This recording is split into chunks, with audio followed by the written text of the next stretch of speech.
So everybody knows. We're recording now, and I am going to share my screen and welcome everyone who just joined while we were having that really amazing conversation. Thank you, Alberto, for putting that question in there. And for people who don't join before 12:30, you should really jump on because we have some great conversations that I don't record just for privacy purposes. And I would, encourage you to try to jump on and be part of those conversations early on because we do talk about some pretty amazing things. Okay, so let's see. I think I skipped ahead on this. So I'm going to go back one to the relinquishment of attack. So we are on chapter 6 and section 3, the relinquishment of attack. I'm going to go ahead and start reading and then we can discuss after this. As we have already emphasized, every idea begins in the mind of the thinker. Therefore, what extends from the mind is still in it. And from what it extends, it knows itself. The word knows is correct here because the Holy Spirit still holds knowledge safe in your mind through his impartial perception. By attacking nothing, he presents no barrier to the communication of God. Therefore, being is never threatened. Your God-like mind can never be defiled. The ego never was and never will be part of it. But through the ego, you can hear and teach and learn what is not true. You have taught yourself to believe that you are not what you are. You cannot teach what you have not learned. And what you teach, you strengthen in yourself because you are sharing it. Every lesson you teach, you are learning. That is why you must teach only one lesson if you are to be conflict-free yourself. You must learn only from the Holy Spirit and teach only by him. You are only love, but when you deny this, you make what you are something you must learn to remember. I said before that the message of the crucifixion was, teach only love, for that is what you are. This is the one lesson that is perfectly unified because it is the only lesson that is one. Only by teaching it can you learn it. As you teach, so will you learn. If that is true, and it is true indeed, do not forget that what you teach is teaching you, and what you project or extend, you believe. The only safety lies in extending the Holy Spirit, because as you see his gentleness in others, your own mind perceives itself as totally harmless. Once it can accept this fully, it sees no need to protect itself. The protection of God then dawns upon it, assuring it that it is perfectly safe forever. The perfectly safe are wholly benign.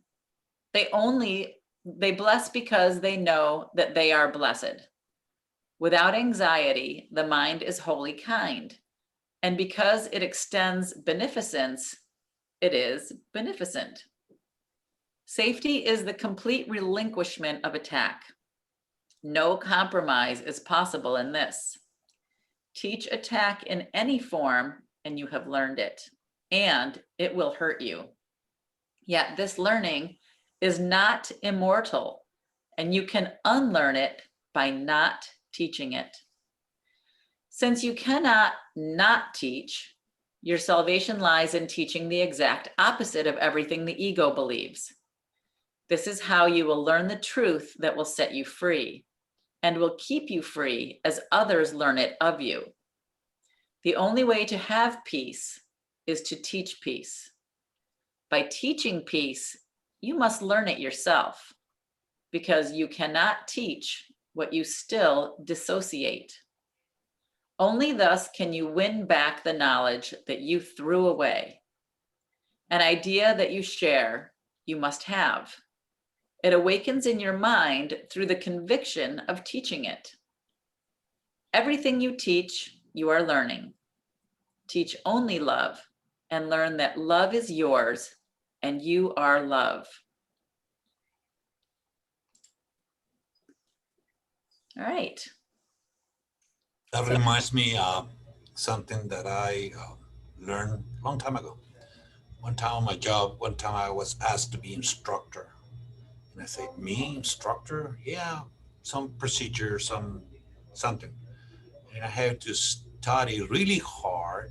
And I give the class. I was happy. And then afterwards, I remember the best way to learn something is when you teach it. That's something that I keep in mind all the time.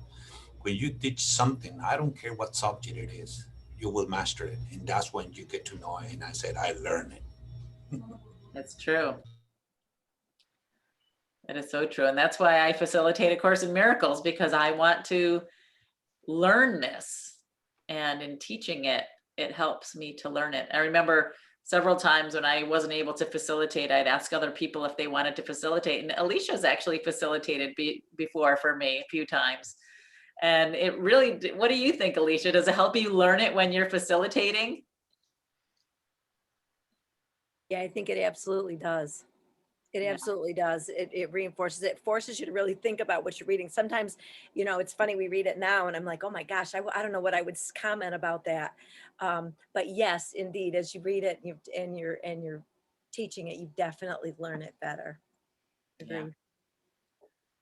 So It's an interesting thing in the course that you teach what you most need to learn, because normally when you're teaching something in the world, it's because you've already learned it and you're in a position to teach it. But I think it kind of goes along with the idea that you reinforce it in yourself. Let's say you're teaching love and you're reinforcing that in yourself, because I suppose you never stop needing to learn that you are love, because that's I think the last sentence really strikes me. Teach only love and learn that love is yours and you are love. I mean, that's one of the most beautiful things you can learn from the Course in Miracles, is that you are love, isn't it? yes. You know, that when we all learn, because you know, my partner and I, we tell each other we love us, we love each other. We don't have any choice really, because I say to when she says to me, I love you, I say, yeah, I know, because you are love. You know, it's wonderful when you realize that, isn't it? Yes. Yes. That you are love. Yeah. Yeah.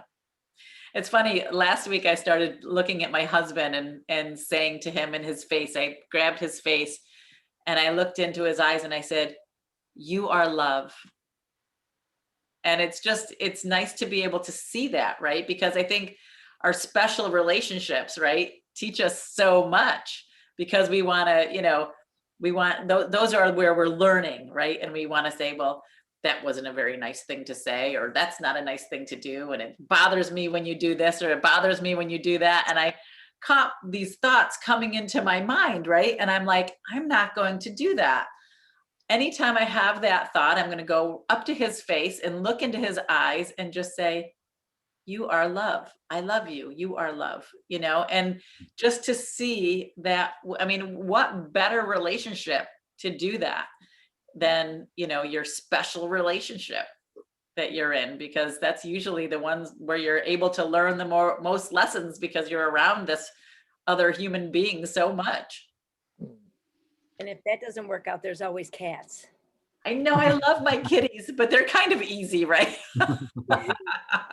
She is just relentless. She is licking me. When my computer screen starts bouncing around, it's because she's rubbing on the edge of it. That's so sweet. I know, I love my kitties too. And somebody else just had a cat. Was it you, Connie? I think I saw your cat tail. Oh, you got one too, Alberto? Yes. I got 6. You have 6? Wow. 6 at the house, mom and pop, and 4 kittens, 6 weeks old. That's sweet. Wow. But I got him at the house, get at my office. So all of a sudden I disappeared. It's because they're calling me. I got to do something, but I want to try to listen as much as I can. Ah, that's great. That's awesome. All right. Shall we continue reading the next section? Yeah. All right, great. All right. The only answer. Remember that the Holy Spirit is the answer, not the question. The ego always speaks first. It is capricious and does not mean its maker well.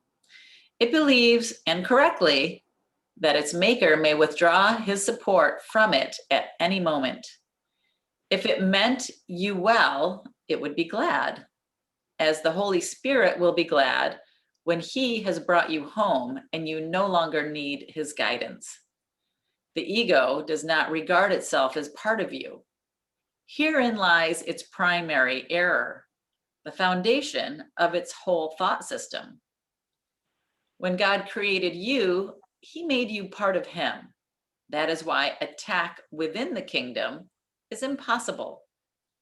You made the ego without love, and so it does not love you.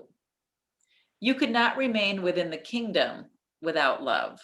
And since the kingdom is love, you believe that you are without it. This enables the ego to regard itself as separate and outside its maker, thus speaking for the part of your mind that believes you are separate and outside the mind of God. The ego then raised the first question that was ever asked, but one it can never answer. That question, what are you, was the beginning of doubt. The ego has never answered any questions since, although it has raised a great many. The most inventive activities of the ego have never done more than obscure the question, because you have the answer and the ego is afraid of you. You cannot understand the conflict until you fully understand the basic fact that the ego cannot know anything. The Holy Spirit does not speak first, but he always answers. Everyone has called upon him for help at one time or another, and in one way or another, and has been answered. Since the Holy Spirit answers truly, he answers for all time, which means that everyone has the answer now. The ego cannot hear the Holy Spirit, but it does believe that part of the mind that made it is against it. It interprets this as a justification for attacking its maker. It believes that the best defense is attack and wants you to believe it. Unless you do believe it, you will not side with it. And the ego feels badly in need of allies, though not of brothers. Perceiving something alien to itself in your mind, the ego turns to the body as its ally because the body is not part of you. This makes the body the ego's friend and is an alliance frankly based on separation. If you side with this alliance, you will be afraid because you are siding with an alliance of fear. The ego uses the body to conspire against your mind, and because the ego realizes that its enemy can end them both merely by recognizing they are not part of you, they join in the attack together. This is perhaps the strangest perception of all, if you consider what it really involves.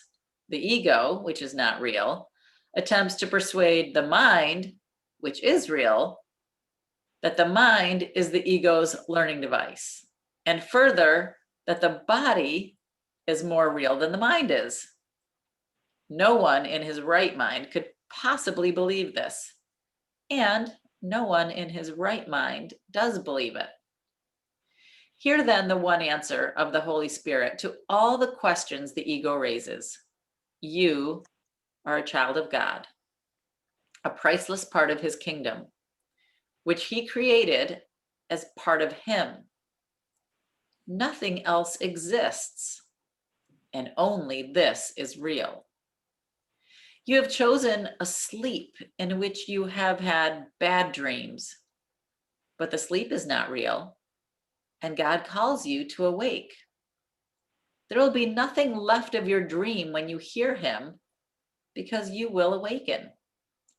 Your dreams contain many of the ego's symbols, and they have confused you. Yet that was only because you were asleep and you did not know. When you wake, you will see the truth around you and in you. And you will no longer believe in dreams because they will have no reality for you. Yet the kingdom and all that you have created there will have great reality for you because they are beautiful and true. In the kingdom, where you are and what you are is perfectly certain. There is no doubt because the first question was never asked. Having finally been wholly answered, it has never been. Being alone lives in the kingdom where everything lives in God without question. The time spent on questioning in the dream has given way to creation and to its eternity. You are as certain as God because you are as true as he is. But what was once certain in your mind has become only the ability for certainty. The introduction of abilities into being was the beginning of uncertainty, because abilities are potentials, not accomplishments. Your abilities are useless in the presence of God's accomplishments, and also of yours. Accomplishments are results that have been achieved. When they are perfect, abilities are meaningless. It is curious that the perfect must now be perfected. In fact, it is impossible. Remember, however, that when you put yourself in an impossible situation, you believe that the impossible is possible. Abilities must be developed before you can use them. This is not true of anything that God created, but it is the kindest solution possible for what you made. In an impossible situation, you can develop your abilities to the point where they can get you out of it. You have a guide you have a guide to how to develop them, but you have no commander except yourself. This leaves you in charge of the kingdom with both a guide to find it and a means to keep it. You have a model to follow who will strengthen your command and never detract from it in any way. You therefore retain the central place in your imagined enslavement, which in itself demonstrates that you are not enslaved. You are in an impossible situation only because you think it is possible to be in one. You would be in an impossible situation if God showed you your perfection and proved to you that you were wrong. This would demonstrate that the perfect are inadequate to bring themselves to the awareness of their perfection, and thus side with the belief that those who have everything need help and are therefore helpless.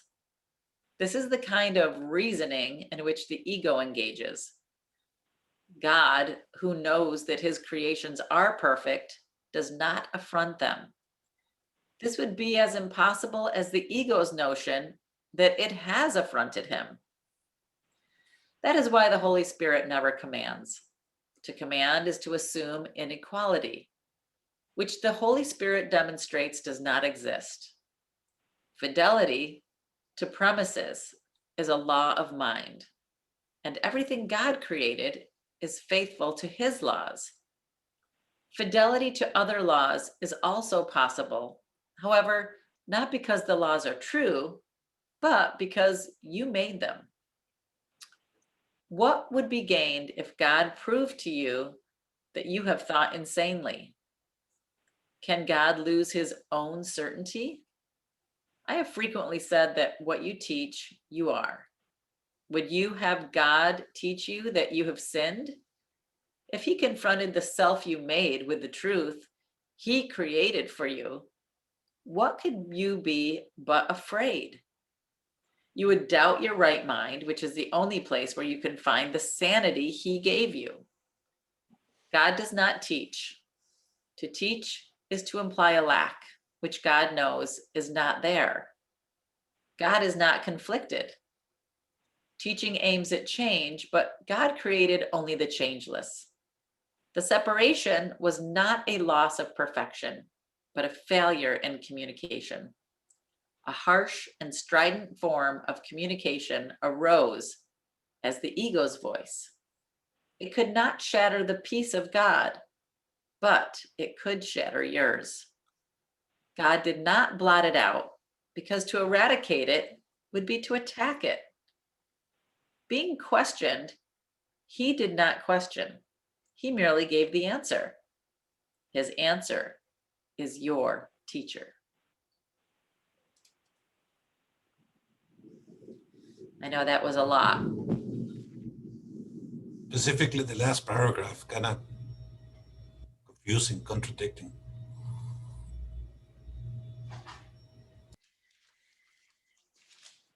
I think it goes back to what we were talking about earlier when you asked, do you have to get to the bottom before you have faith that God is love and you are love and you are at one with the mind of God?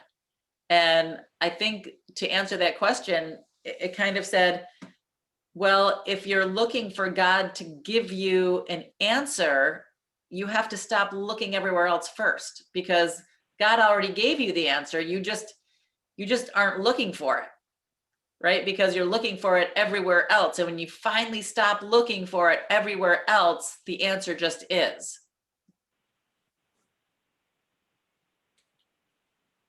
Does that make sense? Because God does not teach, God just is. And we're looking for answers, right? But we're always looking out here. Give me the answer, give me the answer. When we finally stop looking out here, the answer just is, it's just there. And we discover it, right? God doesn't come and say, no, you're wrong, it's here. It's just, the truth is the truth. And when you finally stop aligning with the ego and aligning with fear, then you know the truth, because then there's just love.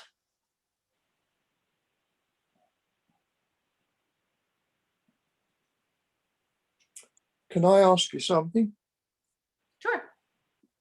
In paragraph 6, there's a reference to sleep. You have chosen a sleep in which you have had bad dreams, but the sleep is not real and God calls you to awake. I think it's talking about the ego's dream of separation as opposed to any sleeping dream. Right. Don't Yes. think it means like when you fall asleep, that kind of dream. I think it means the waking dream of the ego there. Yes, You agree? I agree. Yeah. Okay. Just wanted to get clarity on that. Yes. So in some disciplines, they say that we are really awake when we are asleep, and we go to sleep when we are awake. I can see that.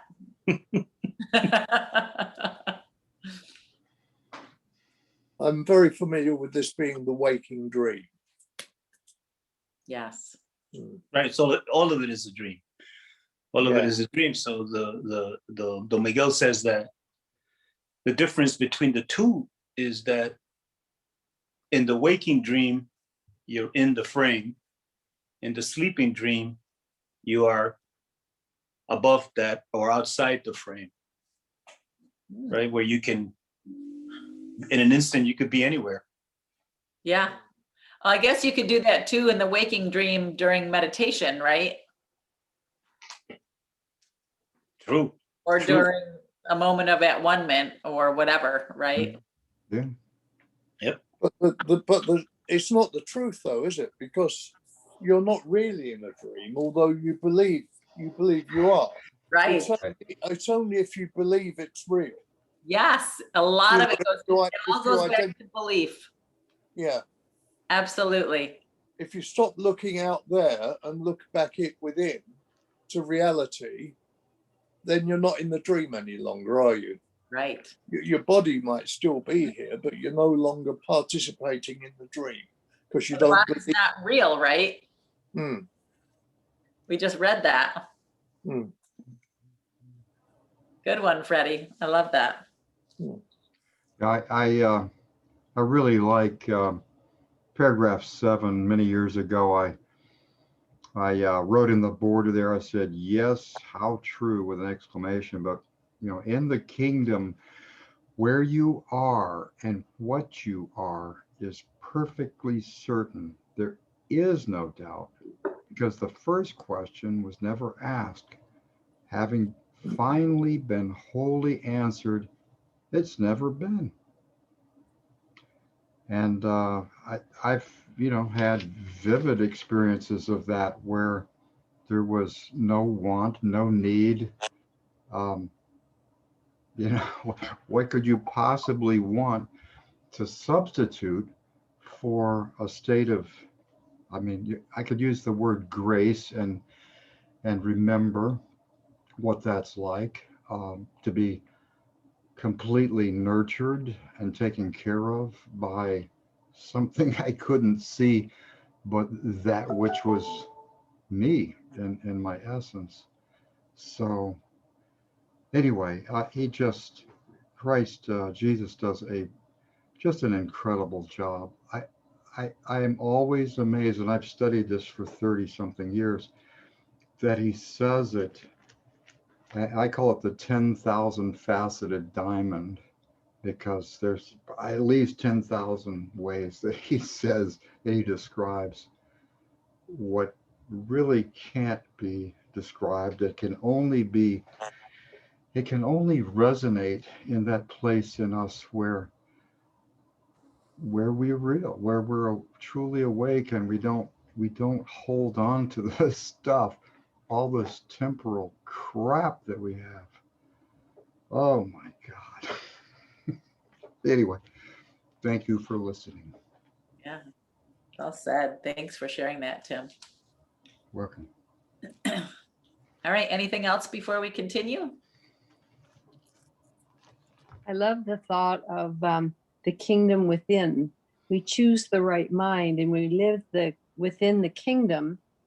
Then we live the happy dream. And that's a beautiful place to be, with real peace. Yeah. Always a choice. Yes. Okay. It's quite an easy choice, though, isn't it? Because it's either fear or love. Yeah. Yeah. It's not a difficult choice to make, is it? Simple, but maybe not easy all the time. Okay. Yeah. Freddie, it depends on how right you have to be. How long are you going to present your argument? My son is very adept at, "Dad, have you realized you always have to be right?" Well, maybe. If you have to think about it, you're trapped. So temporarily. I have a Anyway. question about living the happy dream. And when things, I mean, this illusion is damn good, I'll tell you that. And when you have experiences that kind of shake you up a little bit. I've been struggling with this in the last day. I'll tell you a quick story, but anyway, I'm always fascinated by why, when something seemingly goes wrong, or it's a difficult situation or whatever, and if I'm creating all of that and creating my own discomfort in this experience, like, why would I do that? On what level? Where is this coming from? And how do you figure out how to extract the good? And the quick story was, yesterday I had an incident. I have a dog that I adopted in January. There's been 3 major dog fights. I've been to the hospital with stitches, a 911 call during a dog fight. And yesterday she snapped at a dog jumping off a dock and latched onto the tissue on the side of her and literally, without exaggeration, ripped a hole in her side this big. So it was an emergency vet visit and surgery. And so now I'm faced with the fact that this dog is clearly intermittently aggressive. 99% of the time she's a love, very affectionate, very loyal, but it's this alpha female thing with this other dog. And so now I'm faced with the decision. She's not going to be a dog that can safely be rehomed. So I'm facing having to put her down. I'm really struggling with that. And so again, in all of that, in living the happy dream and such, if I'm creating this whole situation, why would the mind go there when it creates discomfort? And like, I'm really sad about having to make this decision. So can anybody help a sister out here? Well, I mean, I would say just the first thing that comes to my mind is this whole experience is part of the illusion, right? The fact that there is death is part of the illusion. And the fact that you have this dog in your life is part of, I guess, your lesson. And it just depends on how you choose to align, and you're faced with a difficult decision. Correct. So at this moment, this is when we forget to let go, let God, right? Because we're trying to figure it out. What do I do? How do I make this decision? What do I choose, life or death? And instead of you taking that on yourself, I would just ask God, let go, let God. I've already heard the message loud and clear, but I'm kind of holding it at an arm's length because it's not something I really want to acknowledge. So, but it kind of comes back to this: what did I need to learn from this experience? It gave her the best last 6 months of her life, and it was wonderful, and she's a love. But you know, what was the purpose in my making this part of my illusion up? And that might be Well, your I'm ego wondering, to engage that question, right? Instead of having faith, your ego wants an answer, right? Well, I don't know how bad I want it. It's just part of the learning curve that came into my mind that at some point in my quiet time, maybe it will come to me. What were you going to say, Mary? so Alicia, I was just wondering if it's more or less an example of what happens when fear creeps in. Like you said, she's a love 99% of the time, but occasionally she's unpredictable. Yeah. And that is because she's afraid of something and therefore has to dominate or protect. Whereas your other animals have more faith, if you will. Their safety, their security is within your domain, and you represent that for them, and they have learned to be united with each other. And that doesn't mean they always have to play together and always have to do things together, but they can, and they do much more harmoniously. And she hasn't been able to completely figure that out, or it's just an example of how she is not living in that space. And you can clearly see it in animals, how painfully that lie, if you will, is. Yeah. And it's just an example to us of the idiotic way that we live, and then try to create it in that it's following logic, or it's the right way to be, and it's the only way to be. And you can clearly see it in animals when it's not. She needs her territory and therefore can't really fit in, at least in the circumstance that you're offering her at this time. I would put it to the test, love is everything, love is all, I would put it to the test. You don't have to put her down yet, right, legally? No, it's not a legal issue, but Okay, so, if I could have loved this away, it would have been. well, because I have a dog that's pretty rambunctious. He's just a little thing, but he is, he's bitten people before I got him. And I rescued him also. And I just love him. I mean, I do. And so if I'm in a situation where I can potential danger, I will step away from that. I don't let him out off his leash. I wouldn't, let people pet him. I would tell them, if you're going to pet him, I tell them how to pet him, come under his chin, and I'm really careful because I don't want that to happen to me or to him. Now he's come around. I've had him now for a couple of years, and he's coming around now where he's actually listening to me. He wasn't listening before. So maybe I'm making some strides, but I would just do what she said, Terry, think God all the time and say, help me out in the situation if I don't know what to do. And I would just work that love vibe. I'd work that love vibe, see if it works. Thank you. I mean, that's. But like I said before, I'm hearing loud and clear what needs to be done. And like I said, if loving her through this had been really effective, I wouldn't be, but I mean, we're talking about hospital visits, and this surgery yesterday was almost $2,000. Sure. Oh yeah, I know you're gonna be paying. And like I said, in March, I had to call 911 because she ripped me apart, and this house looked like a crime scene. It was terrifying. Oh, Oh, God. she bit you? She bit you? Yeah, laid my wrist Yeah. wide open, puncture here, cut here, puncture. Oh. Yeah, it was a mess.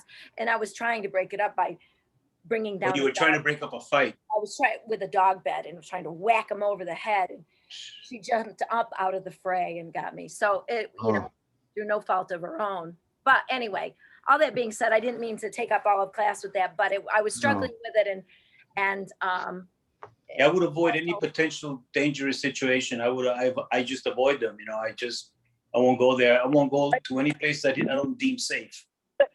Ernesto, she owns numerous other dogs and cats and other animals. This So dog- it's impossible to avoid it when they're all living together. every I other see. animal. I didn't know that. I didn't know that part. Okay, I have well. 3 dogs, 3 cats, a bird. My daughter has 2 dogs and a rabbit, and she's terrorized every animal that there is. So Mm.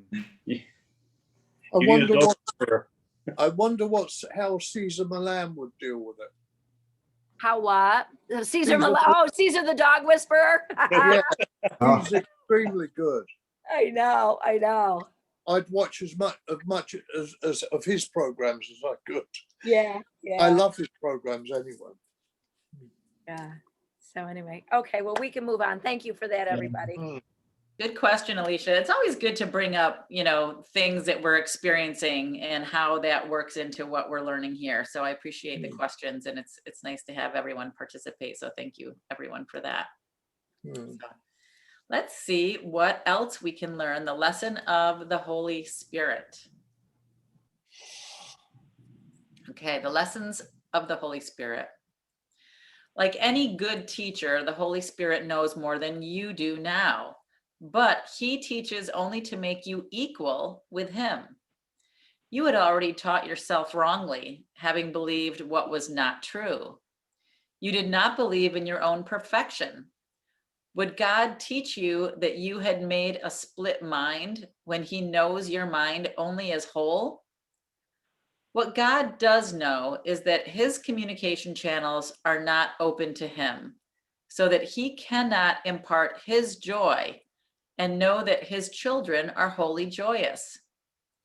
Giving his joy is an ongoing process, not in time, but in eternity. God's extending outward, though not his completeness, is blocked when the sonship does not communicate with him as one. So he thought, my children sleep and must be awakened. How can you wake children in a more kindly way than by a gentle voice that will not frighten them, but will merely remind them that the night is over and the light has come. You do not inform them that the nightmares that frighten them so badly are not real, because children believe in magic. You merely reassure them that they are safe now. Then you train them to recognize the difference between sleeping and waking, so they will understand they need not be afraid of dreams. And so when bad dreams come, they will themselves call on the light to dispel them. A wise teacher teaches through approach, not avoidance. He does not emphasize what you must avoid to escape from harm, but what you need to learn to have joy. Consider the fear and confusion a child would experience if he were told, "Do not do this because it will hurt you and make you unsafe." But if you do that instead, you will escape from harm and be safe, and then you will not be afraid. It is surely better to use only 3 words. Do only that. This simple statement is perfectly clear, easily understood, and very easily remembered.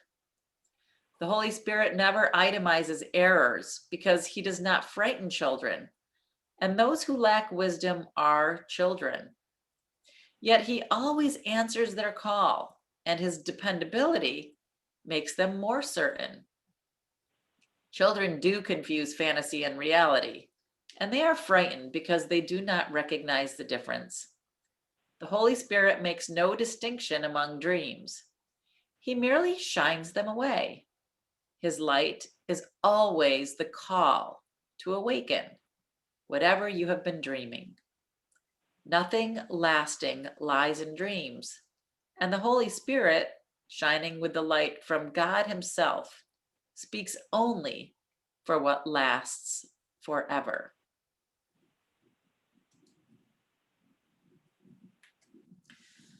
All right, that was a quick section, but I think it's going to be opening up even more sections for us. We've got to have peace, teach peace to learn it. Oh, no, we have to have give all to all. That's our next one. Shall we keep going, or do you have any questions or comments? Well, I'd like to, it keeps coming back to me to say something, and so I will. Alicia, with your dog situation, it seems to be that, you know, for whatever reason, that this is the new kid on the block. You know, it's come into the family, and I'm reminded of like a child that comes into a new classroom. You know, it's all alone. You know, and unless somebody reaches out, and you know, so there's that envy, that jealousy, and I don't really need to explain that, but it seems to be that with, you said 4 times now these things have happened. It seems pretty loud and clear to me that this dog should be with someone who has no other animals other than maybe a turtle in a cage or something. Which is fine, but it's still a liability for me to rehome her. It would have to be someone who has no other animals, but she's Right. she's a Catahoula leopard dog. She's a wild runner, so she would need, you know, wide open space. A lot of space. And if she turned on a child or killed another animal, the neighbor's cat or something, I would feel terrible because that's on me. So that's Right. that's part of the dilemma, Tim. To be I honest. see. So it'd have to be somebody with that full understanding, a big fenced property, you And no know, other animals. Yeah. no other animals. Yeah. I mean, you could put an ad out some kind of way, internet, whatever. But Yeah. that's it. I just, boy, I just had to own it for myself that if I was in that situation, I wouldn't be able to keep the animal. I wouldn't want to put it down. I would explore other. Well, that's but you know what? Everything in the universe is saying, send her home to me. Everything is saying, send her home to me. You know, she's just not ready to be here on this earth plane right now or whatever. I don't know. Wow. And that's what I'm rejecting, and that's what I'm struggling with, because Yeah, I it's think, tough. oh my gosh, if I waited to rehome her, would I find that person? Would I trust that? And then, all of those other ego-based crazy thoughts come Right. into my head. It gives me agita. So I understand. Yeah. I'm there with you.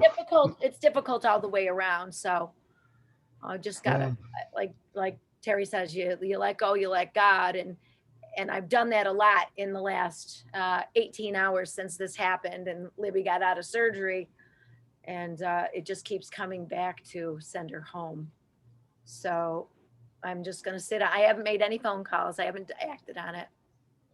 I will probably sit on it for another day and be quiet about it and just listen.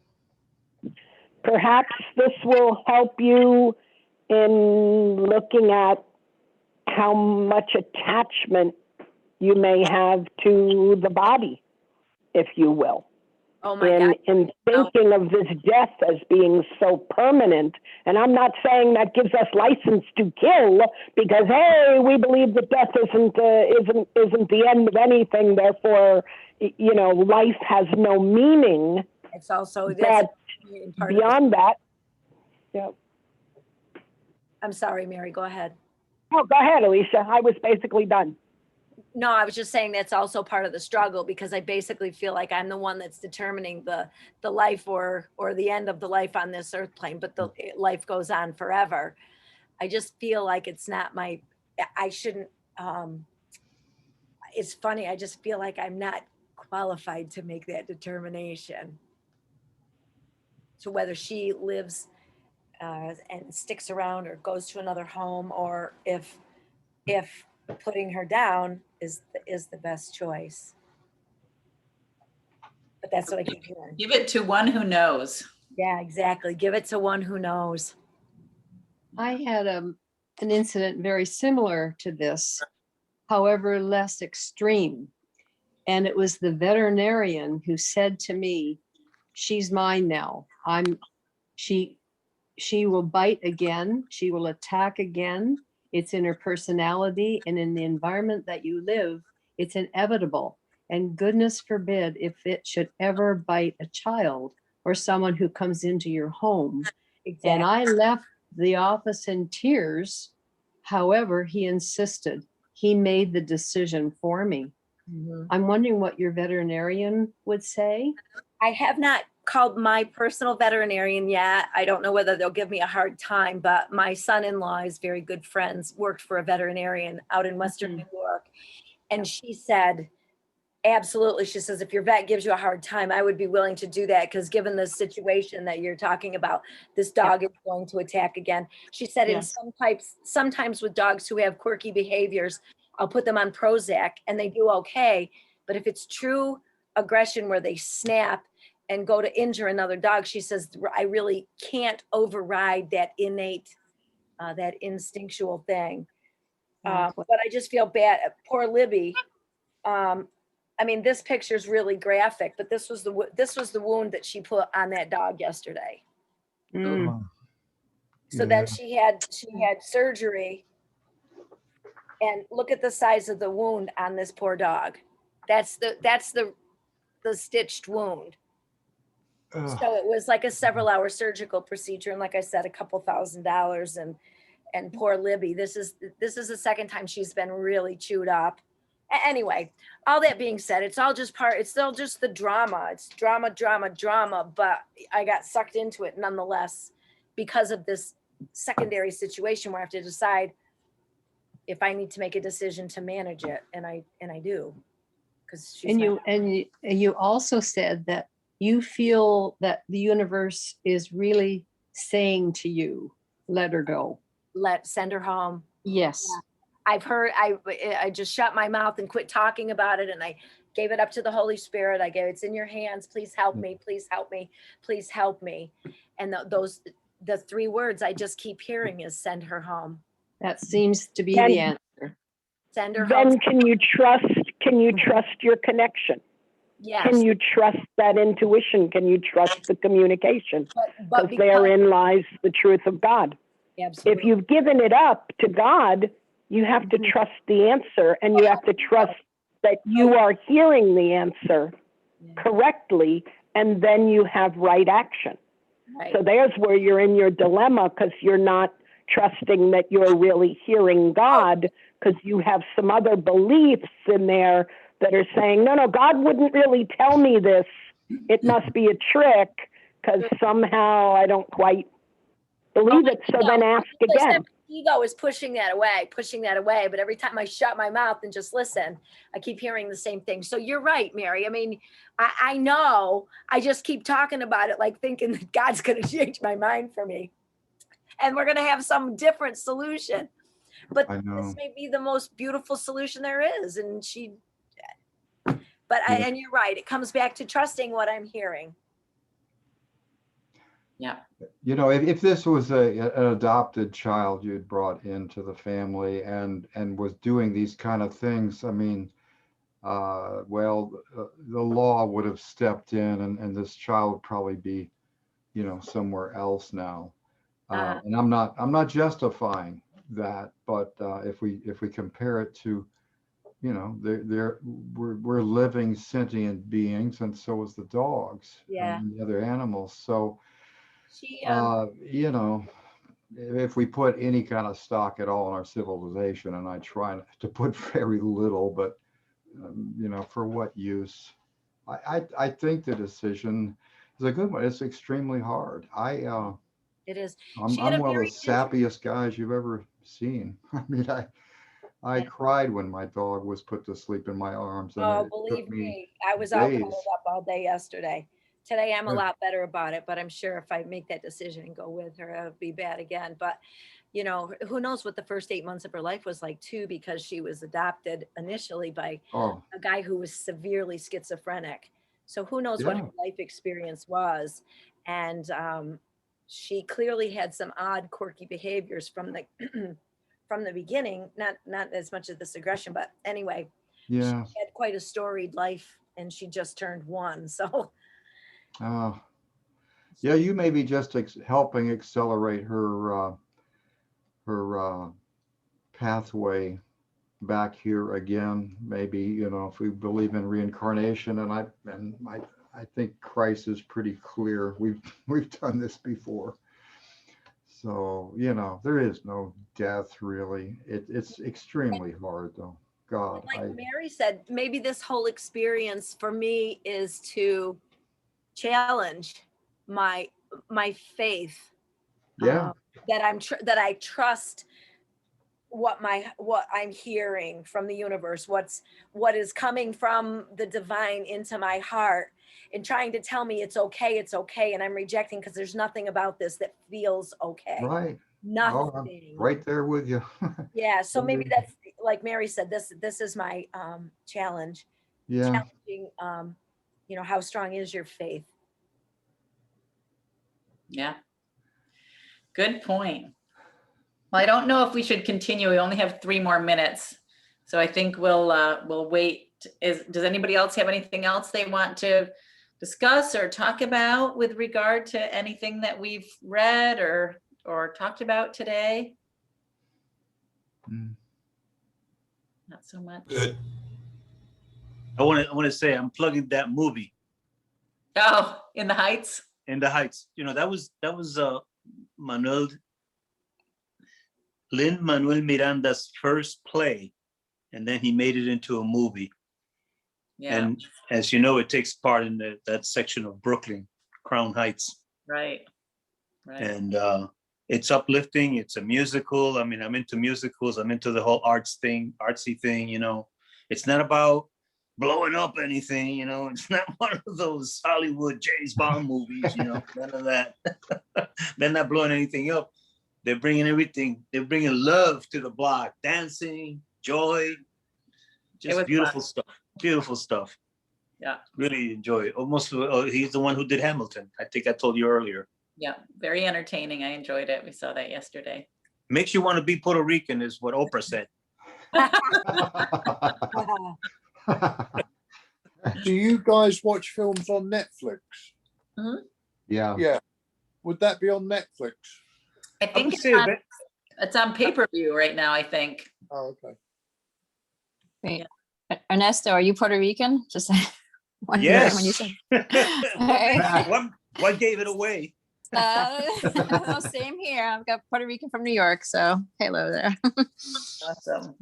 Well, you got my Who vote was to that make speaking? you Who was that up, speaking? This is No. Lizette. Liz, hey, I'm not on video, but I'm here. Oh, Liz, okay.